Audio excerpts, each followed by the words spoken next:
Rollin', rollin', rollin', keep this train a-rollin', man, my butt is frozen rawhide. Wasabi, everyone! Welcome to the channel. Silvershade here, coming at you from a frozen world in Heat Death Survival Train Demo! In my honest opinion, one of the biggest aspects of the game is managing your train's power, especially since the train is your base of operations, which allows you to explore the world and find the things necessary to survive.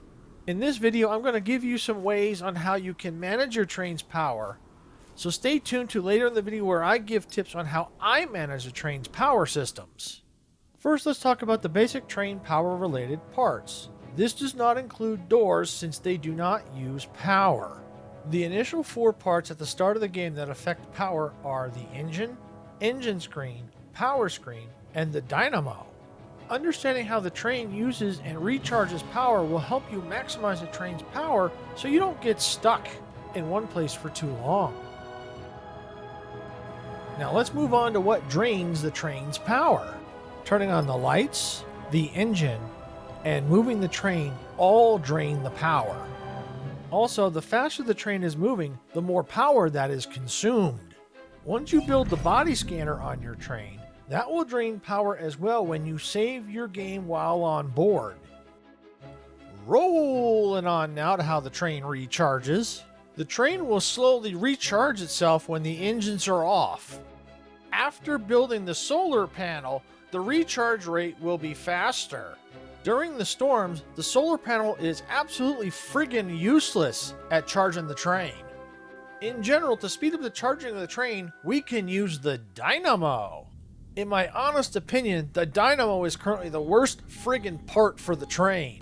Using the dynamo to speed up the charging can be a pain in the rear end. I removed the dynamo and confirmed that it is not necessary to run the train, but it is okay to have for charging emergencies. Think of the dynamo as basically a mini game.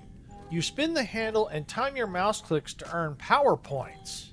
With each successful knuckle-biting click, you earn more and more charging power. If you can't tell already, I personally don't like the dynamo and do my best to avoid using it as much as possible. Now for what y'all have been waiting for.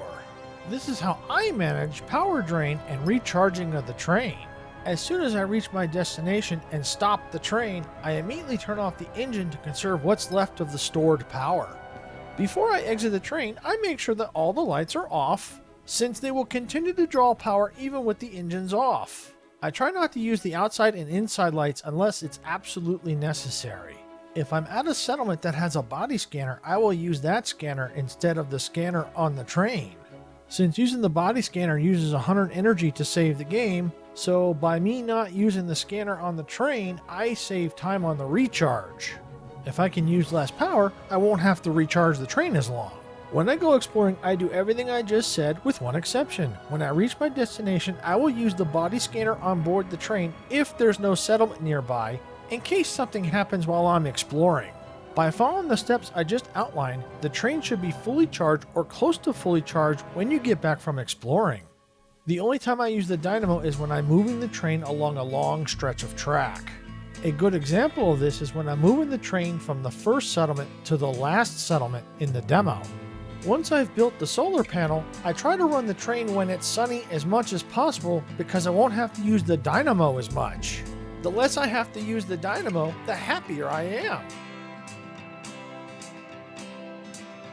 To quickly recap, once you have stopped the train, remember to turn off the engine and all the lights. Save at the settlement or on the train depending on where you are. Use the lights as sparingly as possible and try to run the train when it's sunny as much as possible when you have the solar panel built. I suspect that as the game is developed, more things will be available to be built on your train that will use power. Knowing how to properly manage your train's power now will help you later on down the track. I want to thank everyone for watching. If you enjoyed or found value in this content, please hit the like button. Don't forget to smash the subscribe button. It really helps us out. I will see you all in the next video. This is Silvershade saying, gamers don't die. See you at the respawn point.